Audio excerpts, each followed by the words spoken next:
কোটা সংস্কারের দাবিতে বাংলা ব্লকেট কর্মসূচির অংশ হিসেবে ঢাকা আরিচা মহাসড়কে অবস্থান নিয়েছেন জাহাঙ্গীরনগর বিশ্ববিদ্যালয়ের শিক্ষার্থীরা। বৃহস্পতিবার বিকেল ৪টার দিকে মহাসড়কে অবস্থান নেন তারা।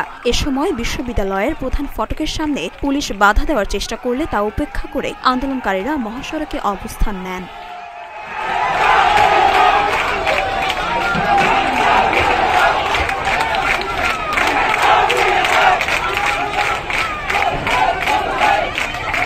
এদিকে বিশ্ববিদ্যালয়ের প্রধান ফটক সহ বিভিন্ন গেটে দুপুর থেকে অবস্থান নিতে দেখা গেছে পুলিশ সদস্যদের। সাভার ও আশুলিয়া থানা পুলিশ একযোগে আজকের এই কর্মসূচিতে দায়িত্ব পালন করছে।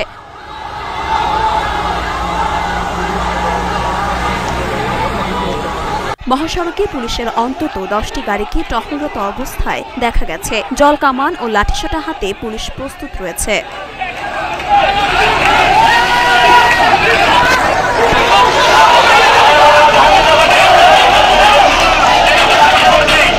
তবে আন্দোলন ও অবরোধ কর্মসূচি চালিয়ে যাওয়ার ঘোষণা দিয়েছেন আন্দোলনকারীরা।